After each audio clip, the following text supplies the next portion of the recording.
available, fine. Student, this is me, Muhammad Waleed Anjam. The topic of today's discussion is energy conservation in simple harmonic motion. Student, इस बात का तो हमें पहले से भी आइडिया है कि किसी भी सिस्टम की जो टोटल एनर्जी रहती है वो हमेशा कंजर्व रहती है। ऑल्दो वो सिस्टम जो है वो डिफरेंट सिचुएशन में उसकी डिफरेंट फॉर्म्स ऑफ एनर्जी जरूर होती हैं उसके पास, कि अगर काइनेटिक एनर्जी है तो वो पोटेंशियल एनर्जी में कन्वर्ट हो जाती है, या पोटेंशियल एनर्जी काइनेटिक एनर्जी में कन्वर्ट हो जाती है, लेकिन टोटल एनर्जी हमेशा क्या रहती है? कंजर्व रहती है। सिंपल हार्मोनिक मोशन में भी एनर्जी की कंजर्वेशन को समझने के लिए हम ये केस समझ लेते हैं कि हमारे पास एक वाइब्रेटिंग मैस है। वो हम किस तरह से कंसीडर करते हैं कि हमने एक स्प्रिंग के एक एंड के साथ एक मैस अटैच किया हुआ और दूसरा जो एंड है उसको हमने फिक्स किया हुआ है। हम ये कहते हैं कि जब ये अपनी रेस्ट पोजीशन पे है तो ये इसकी मीन पोजीशन है जिसको हम ओ से रिप्रेजेंट कर रहे हैं। तो हम ये कहते हैं कि अगर हम इस मैस को यहां से पकड़ें और मूव करें, किसके against? Against the restoring force, या हम कहते हैं कि हम इसे स्ट्रेच करते हैं, इसको कितने फासले तक? मैं इसको यहां से इस पोजीशन तक लेकर आता हूं और इस पोजीशन तक जाते हुए सपोज मैं ये कह रहा हूं कि मैंने जो इसको डिस्प्लेस किया वो कितने फासले से किया? एक्स डिस्टेंस से हम कह सकते हैं हमने इसे डिस्प्लेस किया। तो चूंकि मैंने इसको डिस्प्लेस किया, मैंने इस पर एक फोर्स लगाई और उस फोर्स की वैल्यू F इक्वल्स टू के एक्स, हम देखें स्प्रिंग का कांस्टेंट अगर के है और x ये वो फासला है जहां हमने इसे डिस्प्लेस किया, तो हम कहेंगे कि हमने जो इस पर फोर्स लगाई F इक्वल्स टू के एक्स, वो हमारे पास रिजल्ट आ जाएगा कि इस पर जो लगने वाली जो फोर्स है F वो किसके इक्वल है? के एक्स के इक्वल है। स्टूडेंट, आप यहाँ पर ये बड़ी इंपॉर्टेंट बात को ये लिखता है, वो ये कहता है कि हमने ये जो फोर्स लगानी है या जब हम इसे स्ट्रेच करना है तो हमने इसे बहुत स्लोली करना है ताकि इसका जो एक्सेलरेशन है वो हमारे पास क्या रहे? जीरो ही रहे, यानी कि इसकी स्पीड में कोई चेंज ना आए।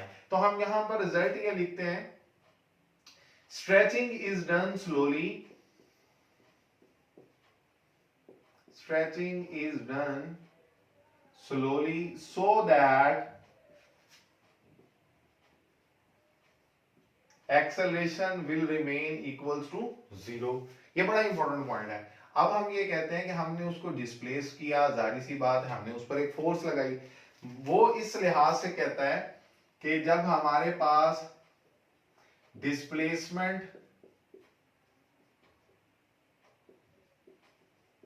जीरो था, जब हमारे पास डिस्प्लेसमेंट जीरो था तो ऑब्जेक्ट पर लगने वाली जो फोर्स है F इक्वल्स टू के, और x की जगह पर अगर हम जीरो रखें तो हमारे पास फोर्स क्या आ जाती है? Zero.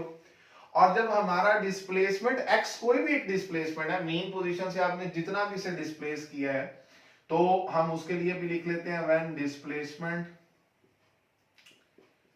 Is equals to x, ये बात तो वही बन जाएगी। तो हम कहेंगे हमारे पास उस वक्त फोर्स क्या होगी? kx होगी। अब स्टूडेंट देखें कि जब वो ऑब्जेक्ट रेस्ट पर मौजूद था, अपनी मीन पोजीशन पर मौजूद था, जब उस पर हम कहते हैं हमने कोई फोर्स अप्लाई नहीं की तो F की वैल्यू जीरो थी। जब हमने उसे स्ट्रेच करना है तो हमने उसको स्ट्रेच करने के लिए एक फोर्स लगाई और फिर हमने कहा कि स्ट्रेचिंग को बहुत स्लोली करना है ताकि एक्सेलरेशन हमारा जीरो रहे। तो हम कहते हैं कि इस केस में हम एवरेज निकालेंगे और हमारे पास जो एवरेज फोर्स होगी वो किसके इक्वल आ जाएगी? Average force is equals to, इन दोनों फोर्सेस को हम ऐड करेंगे और ये चूंकि मैंने कहा दोनों फोर्सेस, तो दो फोर्सेस हैं तो दो पर डिवाइड कर दें, तो हमारे पास स्टूडेंट रिजल्ट क्या आ जाएगा? 1/2 के एक्स आ जाएगा। ये वो एवरेज फोर्स है जो मैंने मेन पोजीशन से उस फासले x तक उसे डिस्प्लेस करने के लिए लगाई। अब आप लोगों ने स्टूडेंट ये बात पहले से पढ़ी हुई है कि अगर हम किसी ऑब्जेक्ट पर कोई फोर्स लगाएं और उस फोर्स की वजह से अगर वो कोई फोर्स ही की डायरेक्शन में डिस्प्लेसमेंट कवर करे या उससे ऑपोजिट डायरेक्शन में डिस्प्लेसमेंट कवर करे, तो हम कहते हैं कि दरअसल हमने उस पर एक तरह का वर्क किया, जिसको हम कहते हैं कि work equals to F D. अब स्टूडेंट इस केस में देखें कि हमारे पास जो एवरेज फोर्स है वो किसके इक्वल थी? 1/2 के एक्स, और कितना डिस्प्लेस किया हमने मीन पोजीशन से? उसे x। तो हमारे पास स्टूडेंट ये रिजल्ट बन जाएगा 1/2 के एक्स स्क्वायर बन जाएगा। Work done on a body is equal to change in its energy. इस केस में चूंकि जो हम वर्क कर रहे हैं वो against the elastic potential energy of the spring हम उस पर कर रहे हैं, तो इस केस में जो वर्क हमने किया वो इन दी फॉर्म ऑफ एनर्जी उस स्प्रिंग के अंदर जो हम जिसके साथ एक मास हम अटैच है उसके अंदर स्टोर हो जाएगी। तो इस केस में हम कहेंगे कि वो वर्क अपीयर होगा as an elastic potential energy. वो वर्क जो है वो अपीयर होगा एज इलास्टिक पोटेंशियल एनर्जी, जिसको मैं यहां पर सिर्फ पोटेंशियल एनर्जी अगर लिखूं तो किसी भी इंस्टेंट ऑफ टाइम पर जब मैं उसको डिस्प्लेस कर रहा था, मैंने किसी भी एक फासले तक उसे डिस्प्लेस किया, तो उस वक्त उसकी जो पोटेंशियल एनर्जी होगी जिसको हम इंस्टेंटेनियस पोटेंशियल एनर्जी का भी नाम दे सकते हैं, वो किसके इक्वल होगी 1/2 k x स्क्वायर। अब स्टूडेंट इस रिलेशनशिप को मैं नाम दे देता हूं, ये रिलेशनशिप नंबर 1 है, ये इक्वेशन नंबर 1 है। यहां से बड़ी इंपॉर्टेंट बात जो हमने सीखनी है, ये तो कोई भी एक डिस्प्लेसमेंट था स्टूडेंट। अब देखें हम यूजुअली क्या करते हैं, जब कभी भी किसी भी मास को स्प्रिंग के साथ हमने अटैच किया होता है तो मैक्सिमम जिस फासले तक हम उसे लेकर जाते हैं, कब, जब हमने उसे बेसिकली क्या करना होता है, स्ट्रेच करना होता है। तो मैं उसको लिख देता हूं कि ये जी मैं उस मास को मैक्सिमम जो डिस्प्लेसमेंट मैंने करवाया उसका वो इस पोजीशन तक है, और इसको हमने नाम दिया ए का, और इसको हम लिख भी देते हैं कि ये हमारी कौन सी पोजीशन है, एक्सट्रीम पोजीशन है। ये वो मैक्सिमम फासला है जहां तक आप इस ऑब्जेक्ट को स्ट्रेच करके लेकर जाते हैं। देखिए ये एक्स कोई भी फासला हो सकता है, जबकि मीन पोजीशन से ये वाला जो फासला है जिसको हम कहते हैं कि ये मैक्सिमम उसका डिस्प्लेसमेंट है, इस डिस्प्लेसमेंट को हम नाम क्या देते थे, एक्स नॉट। एग्जैक्टली ये हमारे पास उसका क्या है, एक्स नॉट है, और ये फिर इसकी कौन सी पोजीशन होगी, एक्सट्रीम पोजीशन होगी। और अब देखिएगा मैं यहां पर एक बहुत ही इंपॉर्टेंट पॉइंट आप लोगों के लिए लिखने लगा हूं कि एड, बल्कि लिखते हैं potential energy at mean position. जब आप मीन पोजीशन पर होंगे तो उससे क्या मुराद है, इससे मुराद ये है कि अभी आपने कोई फासला तय नहीं किया, आपके x की वैल्यू क्या है, 0 है। स्टूडेंट बहुत इंपॉर्टेंट बात, जब आपके x की वैल्यू 0 होगी तो आप इसी इक्वेशन नंबर 1 में अगर x की जगह पर 0 पुट कर दें तो उस इंस्टेंट ऑफ टाइम पर जो पोटेंशियल एनर्जी होगी जिसको हम कह सकते हैं potential energy at mean position, वो किसके इक्वल होगी 1/2 k, और x की जगह पर आप क्या पुट करेंगे 0, तो रिजल्ट क्या आ जाएगा 0। जब एक ऑब्जेक्ट मीन पोजीशन पर मौजूद होगा तो मीन पोजीशन पर उसकी जो पोटेंशियल एनर्जी होगी वो 0 होगी। और इसी तरह से स्टूडेंट अगर मैं दूसरी लाइन में ये लिखूं कि potential energy eight extreme position, हम किसी एक तरफ उसको उसकी मीन पोजीशन से अगर लेकर जाते हैं स्ट्रेच करके, ठीक है, या कंप्रेस करके। इस केस में चूंकि हम स्ट्रेचिंग कर रहे हैं, चूंकि हमने यहां पर भी वर्ड यही लिखा कि स्ट्रेचिंग इज डन स्लोली, तो हम कहते हैं कि इस केस में जो पोटेंशियल एनर्जी होगी, चूंकि आप उसको मीन से कहां तक लेकर जा रहे हैं, एक्सट्रीम तक, और एक्सट्रीम तक का जो मीन से फासला होता है वो मैक्सिमम डिस्प्लेसमेंट होता है जिसे हम एक्स नॉट का नाम देते हैं। तो स्टूडेंट उस केस में आप एक्स की जगह पर क्या पुट करेंगे, एक्स नॉट। तो पोटेंशियल एनर्जी जो होगी उस पॉइंट पर, किस पॉइंट पर, एक्सट्रीम पॉइंट पर, क्या हो जाएगी 1/2 k, और x की जगह पर अब हमें क्या पुट करना है, x नॉट पुट करना है, तो हमारा रिजल्ट क्या आ जाएगा 1/2 k x नॉट स्क्वायर। ये स्टूडेंट हमारी पोटेंशियल एनर्जी मीन पोजीशन पर भी आ गई और पोटेंशियल एनर्जी एक्सट्रीम पोजीशन पर भी आ गई। अब स्टूडेंट मैं इन इक्वेशंस को भी नंबर दे देता हूं कि ये हमारे पास इक्वेशन नंबर 2 है और ये इक्वेशन नंबर 3 है, ताकि हमें बात आगे समझने में जब हम इसे एक्सप्लेन कर रहे होंगे तो आसानी हो जाए। अब स्टूडेंट इसके बाद हमने ये बात पढ़ी हुई है कि जब कभी भी ऑब्जेक्ट सिंपल हार्मोनिक मोशन करता है, जब वो अपनी मीन पोजीशन के अबाउट ऑसिलेट करता है, वाइब्रेट करता है, तो हम ये कहते हैं कि वो एक सिंपल हार्मोनिक मोशन कहलाती है। तो जैसे ही आप जब इस पोजीशन पर इसे छोड़ेंगे तो ये क्या करेगा, ये वापस मीन पोजीशन की तरफ जाएगा, और जब ये मूव कर रहा होगा किसी भी इंस्टेंट ऑफ टाइम पर इसकी कोई ना कोई वेलोसिटी की वैल्यू होगी, और उस वेलोसिटी को हम कहते हैं कि वो उसकी क्या होगी, इंस्टेंटेनियस वेलोसिटी की वैल्यू होगी। और इंस्टेंटेनियस वेलोसिटी का रिलेशनशिप स्टूडेंट हमने क्या पढ़ा था, मैं यहां पर पहले लिखता हूं उसके ताकि आप लोगों को रिकॉल भी हो जाए। इंस्टेंटेनियस वेलोसिटी का रिलेशनशिप हमने पढ़ा था v equals to omega into x not square minus x square. और student horizontal mass spring system में जो हमने टॉपिक पढ़ा उसमें हमने इसको क्या लिखा था, ओमेगा की जगह पर के ओवर एम अंडर रूट, हमें याद है ओमेगा किसके इक्वल था, कल हमने ये पढ़ा है हॉरिजॉन्टल मास स्प्रिंग सिस्टम में। और ये वैल्यू वैसी आ जाएगी x not square minus x square. और स्टूडेंट याद होगा आपको, अगर मैंने इसमें से एक्स नॉट स्क्वायर की वैल्यू को कॉमन लिया, मैं ये दोबारा से एक्सप्लेन कर रहा हूँ सारा पॉइंट आप लोगों के लिए ताकि आपको कंफ्यूजन ना हो। v इक्वल्स टू के ओवर एम अंडर रूट वैसे ही आ जाए। और इसमें से अगर हम एक्स नॉट स्क्वायर कॉमन ले लें तो अंदर यहाँ पर 1 बचेगा, और यहाँ पर चूंकि एक्स नॉट स्क्वायर मौजूद नहीं है और जहां कोई टर्म मौजूद ना हो वो डिनोमिनेटर में जाके डिवाइड हो जाती है, तो हमारे पास इसका भी स्क्वायर रूट है, तो ये वैसे ही आ गया। जिसको मैंने फर्दर क्या किया था, इसको मैंने ये किया था कि के ओवर एम अंडर रूट अलहदा से, एक्स नॉट स्क्वायर का रूट अलहदा से, और इस टर्म का 1 minus x square over x not square का अलहदा से। आप देख सकते हैं x not square square root से कैंसिल हो जाएगा और जवाब आ जाएगा एक्स नॉट। और इन दोनों को मैं एक ही रूट के अंदर लिख सकता हूं k over m into 1 minus x square over x not square. Student ये मेरे पास रिजल्ट आया v का। किसका रिजल्ट आया, v का। अब स्टूडेंट अगर मैं इस वेलोसिटी की मदद से काइनेटिक एनर्जी मालूम करूं तो उस इंस्टेंट ऑफ टाइम पर जो काइनेटिक एनर्जी होगी वो क्या कहलाएगी, इंस्टेंटेनियस काइनेटिक एनर्जी। और स्टूडेंट हमें इस बात का पता है किसी भी इंस्टेंट ऑफ टाइम पर काइनेटिक एनर्जी अगर हमने फाइंड आउट करनी हो तो हमारे पास रिजल्ट क्या आ जाता है, हाफ mv स्क्वायर। स्टूडेंट ये वाली जो वैल्यू है v की, ये काइनेटिक एनर्जी की वैल्यू को मालूम करने के लिए हम यहां पर पुट करते हैं। देखिएगा हमारा रिजल्ट क्या बनता है, 1/2 m वैसे ही आ जाएगा। और v की वैल्यू स्टूडेंट क्या थी, x not k over m into 1 minus x square over x not square और रूट, और इस पूरे का स्क्वायर, क्योंकि v का स्क्वायर है। स्टूडेंट ये देखिएगा, ये आपको यहां पे नजर भी आ रहा है।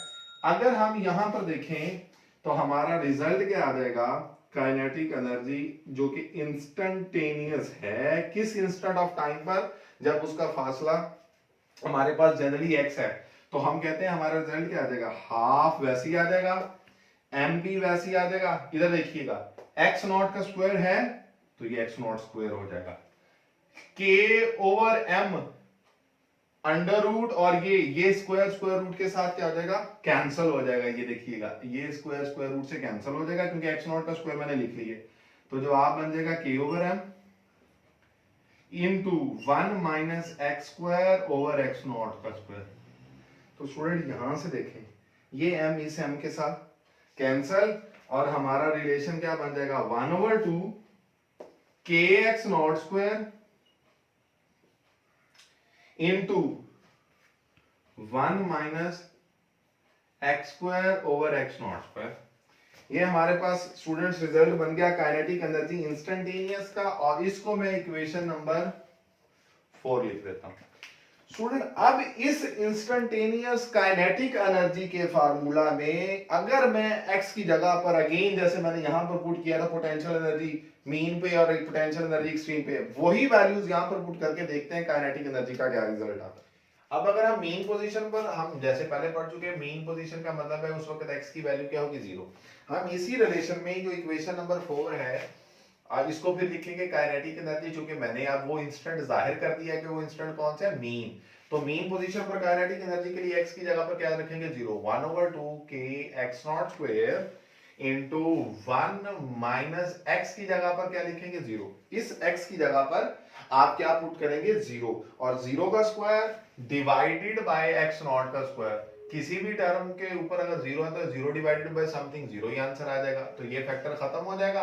तो काइनेटिक एनर्जी किसके इक्वल हो जाएगी, 1/2 के एक्स नॉट स्क्वायर। ये किस पोजीशन पर है, ये हमारे पास जी मीन पोजीशन पर काइनेटिक एनर्जी है, और मैं इसको नाम दे देता हूं इक्वेशन नंबर 5 का। स्टूडेंट इसी तरह से अगर हम ये कहें कि मीन पोजीशन की बजाय अगर हम एक्सट्रीम पोजीशन पर देखेंगे, हमारे पास एट एक्सट्रीम पोजीशन जो हमारी काइनेटिक एनर्जी होगी वो क्या होगी। तो एक्सट्रीम पोजीशन का क्या मतलब है कि x की जगह पर हम क्या लिखेंगे x नॉट। तो इसी रिलेशनशिप में हम काइनेटिक एनर्जी एक्सट्रीम मालूम करने के लिए हम इसे लिखते हैं कि ये kinetic energy extreme is equals to 1/2k x not square और 1 माइनस x की जगह पर आप जहां पर पहले 0 लिखा था मीन पोजीशन पर आप उसकी जगह पर x नॉट लिखेंगे और ऊपर square divided by x not square. Student x not square over x not square 1 आ जाएगा और 1 माइनस 1 क्या आ जाएगा 0, मतलब आप इसे लिखेंगे 1/2 kx नॉट स्क्वायर 1 माइनस 1 और 1 माइनस 1 क्या है 0 और काइनेटिक एनर्जी क्या होगी एक्सट्रीम पोजीशन पर हमारे पास 1 माइनस 1 0 होने की वजह से एक्सट्रीम पोजीशन पर काइनेटिक एनर्जी क्या हो जाएगी 0 हो जाएगी और इसको मैं इक्वेशन नंबर लिख देता हूं 6।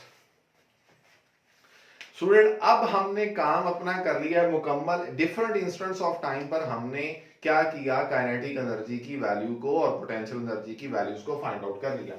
स्टूडेंट अब बात टाइम है हमारे पास टोटल एनर्जी को मालूम करने का। देखिएगा तो हम यहां पर देखेंगे हम कहेंगे कि total energy at mean position, mean position पर टोटल एनर्जी क्या होगी। टोटल एनर्जी जो मीन पोजीशन पर होगी वो सम होगी काइनेटिक एनर्जी का और पोटेंशियल एनर्जी का। किस पॉइंट पे, मीन पॉइंट पे। तो मैं यहां पर मीन लिखने लगा हूं कि मीन पोजीशन पे टोटल एनर्जी सम है काइनेटिक एनर्जी का और पोटेंशियल एनर्जी का। तो देखते हैं काइनेटिक एनर्जी एट मीन हमारे सामने रिजल्ट लिखा हुआ है किसके इक्वल है 1/2k x not square plus potential energy at mean जो हमारी इक्वेशन नंबर 2 थी potential energy at mean equals to 0। तो हमारे पास स्टूडेंट रिजल्ट किसके इक्वल आ गया, रिजल्ट आ गया 1/2k x स्क्वायर, ये x नॉट स्क्वायर सॉरी, ये हमारे पास इक्वेशन नंबर होगी 7। इक्वेशन नंबर 7 जो है ये टोटल एनर्जी कहां पर है, मीन पोजीशन पर। Total energy at mean position, ये मीन पोजीशन पर टोटल एनर्जी है। बिल्कुल इसी तरह से स्टूडेंट हम फाइंड आउट करेंगे total energy at extreme position. Extreme position पर भी टोटल एनर्जी होगी, वो हम कैसे मालूम करेंगे, अगेन वही फार्मूला कि total energy is equals to sum of kinetic energy and potential energy. किस पॉइंट पर, मीन पोजीशन पर स्टूडेंट्स। तो हमारे पास मीन सॉरी एक्सट्रीम पोजीशन पर, मीन पर तो हम फाइंड आउट कर चुके, हम कहेंगे एक्सट्रीम पोजीशन पर जो टोटल एनर्जी है वो काइनेटिक एनर्जी और पोटेंशियल एनर्जी का सम है। तो यहां पर स्टूडेंट अगर हम काइनेटिक एनर्जी एक्सट्रीम देखें तो एक्सट्रीम पर काइनेटिक एनर्जी क्या है 0 और पोटेंशियल एनर्जी एक्सट्रीम पर क्या थी, इक्वेशन नंबर 3 को देख लें किसके इक्वल है 1/2k x नॉट स्क्वायर। तो रिजल्ट क्या आ जाएगा students 1/2k x not square. This is equation number 8।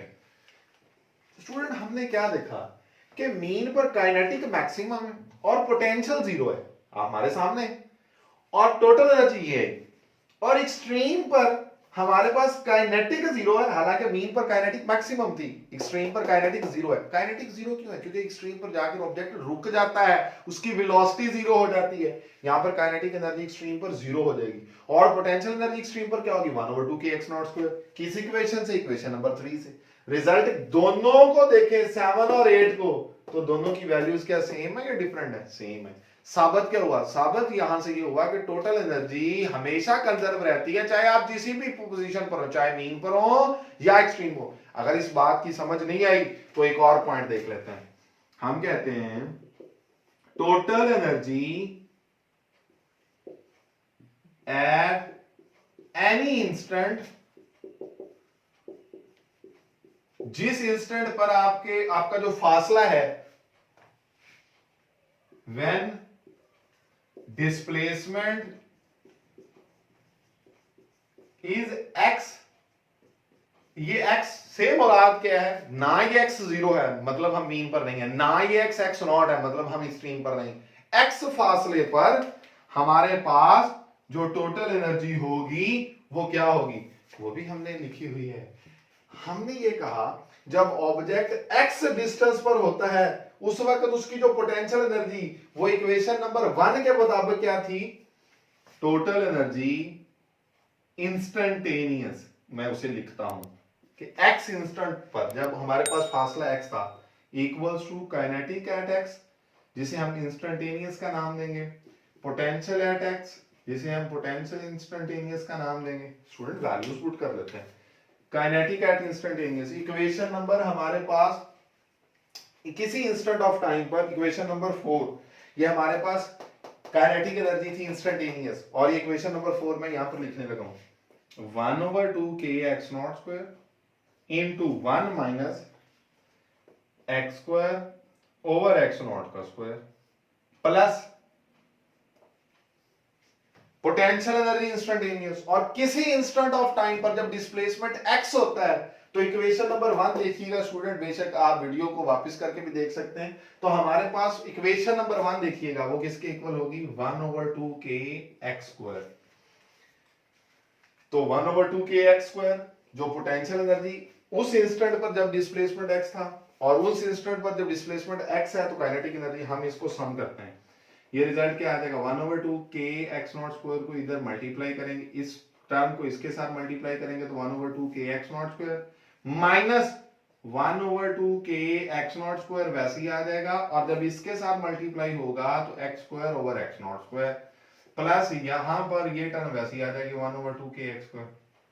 Student बड़ी ही इंपॉर्टेंट बात है, समझने से ताल्लुक रखती है कि ये हमारे पास x नॉट का स्क्वायर और ये x नॉट का स्क्वायर क्या हो जाएगा, कैंसिल, और रिजल्ट क्या आ जाएगा स्टूडेंट, रिजल्ट आ जाएगा 1/2 k x not square minus 1/2 k x not square, और x नॉट स्क्वायर तो कैंसिल हो गया, तो बचेगा क्या x square plus 1/2 k x square. Student हमारे सामने है सिचुएशन, सिचुएशन क्या है कि हाफ के एक्स स्क्वायर पॉजिटिव और हाफ के एक्स स्क्वायर नेगेटिव, ये दोनों एक दूसरे के इफेक्ट को कैंसिल करेंगे और रिजल्ट क्या बचेगा 1/2 के एक्स नॉट स्क्वायर। और ये हमारे पास किसी भी इंस्टेंट ऑफ टाइम पर हमारे पास जो टोटल एनर्जी का रिजल्ट है। और हमने क्या देखा, चाहे आप मीन पर टोटल निकाल लें, चाहे आप एक्सट्रीम पर टोटल निकाल लें, चाहे किसी भी इंस्टेंट ऑफ टाइम पर टोटल निकाल लें, इसको इक्वेशन नंबर 9 कह दें, 7, 8, 9, किसी भी इक्वेशन को देख लें, रिजल्ट क्या आ जाएगा 1/2 k x नॉट स्क्वायर। ये इस बात का प्रूफ है कि हमारे पास टोटल एनर्जी हमेशा कांस्टेंट रहती है, काइनेटिक मैक्सिमम होगी पोटेंशियल जीरो होगी, पोटेंशियल मैक्सिमम होगी काइनेटिक जीरो होगी, और अगर किसी जगह पर कुछ काइनेटिक है कुछ पोटेंशियल है तो दोनों का रिजल्ट ऐड होकर वो ही बनेगा जो हमने पहले पढ़ा। अब स्टूडेंट इसका एक छोटा सा ग्राफ है, मैं वो भी आपके लिए ड्रॉ कर देता हूं ताकि आप लोगों को समझ आ सके। तो ये हमारे पास एक ग्राफ है जो कि इसी सिंपल हार्मोनिक मोशन की टोटल एनर्जी को रिप्रेजेंट करता है, काइनेटिक एनर्जी को रिप्रेजेंट करता है, पोटेंशियल एनर्जी को रिप्रेजेंट करता है। कैसे स्टूडेंट, हमने अभी यहाँ पर पढ़ा कि मीन पोजीशन पर काइनेटिक एनर्जी मैक्सिमम होती है और पोटेंशियल एनर्जी जीरो होती है। बस इस पॉइंट को अगर हम ध्यान पे रखें, ये दो कर्व्स मैंने बनाए, एक कर्व ये देखें, ये यहाँ से स्टार्ट हुई ऊपर जा रही है तो इसकी वैल्यू बढ़ रही, और यहाँ पर जब पहुंची और इसके बाद ये कम हो रही। अब अगर मैं इस पॉइंट को मीन पॉइंट कह दूं, ये वाला जो पॉइंट है अगर मैं इसको मीन पॉइंट कहता हूं, तो इस कर्व की सबसे पीक वैल्यू या मैक्सिमम वैल्यू यहां पर है। तो आप मुझे बता सकते हैं बड़ी आसानी से कि फिर ये ग्राफ किसका होगा, ये काइनेटिक एनर्जी का होगा। क्यों? क्योंकि काइनेटिक एनर्जी मीन पोजीशन पर मैक्सिमम होती है और एक्सट्रीम पोजीशंस पर जीरो होती है। क्यों जीरो होती है? क्योंकि हमारे पास जो ऑब्जेक्ट होता है एक्सट्रीम पोजीशन पर जाके रुक जाता है। अब बिल्कुल इसी तरह से अगर ये काइनेटिक की कर्व है तो ये वाली फिर ऑपोजिट जो कर्व होगी वो पोटेंशियल एनर्जी की कर्व होगी, और उस कर्व को देखें तो वो उसकी मैक्सिमम वैल्यूज कहां पर है, एक्सट्रीम पॉइंट्स पर उसकी मैक्सिमम वैल्यूज है और मीन पोजीशन पर उसकी वैल्यू जीरो है, जो इस बात की इंडिकेशन है कि पोटेंशियल एनर्जी हमारे पास जो मीन पर होती है वो जीरो होती है। ये देख लें, मीन पर जीरो है, मीन पर पोटेंशियल एनर्जी जीरो। अगर मैं इस कर्व को पोटेंशियल एनर्जी की कर्व का कहूं, अब देखिए स्टूडेंट, अब अगर पोटेंशियल यहां पर जीरो है तो इसी पॉइंट पर काइनेटिक मैक्सिमम है, और अगर पोटेंशियल और काइनेटिक को ऐड करें तो टोटल जो रिजल्ट बनेगा वो ये लाइन टोटल एनर्जी को रिप्रेजेंट जो कर रही है ये कांस्टेंट रहेगी, जो इक्वेशन नंबर 7, 8 और 9 से देखा। तो आप देख सकते हैं कि जब ऑब्जेक्ट मीन से एक्सट्रीम की तरफ जाता है तो काइनेटिक एनर्जी उसकी हम कहते हैं कम होती है और एक्सट्रीम पर जाकर रुक जाता है, जीरो हो जाती है। या इधर भी जाए तो रुक जाता है, जीरो हो जाता है। जबकि पोटेंशियल एनर्जी को अगर हम देखें तो वो जब एक्सट्रीम पर होता है तो मैक्सिमम होती है और मीन पर जाके जीरो हो जाती है। तो स्टूडेंट ये ग्राफ बेसिकली हमारे रिजल्ट्स ही की एक तरह की डिस्क्रिप्शन है। आई होप कि आपको ये लेक्चर बड़ी आसानी से समझ आ चुका होगा। Please don't forget to like and subscribe our channel. Thank you very much. अल्लाह हाफिज।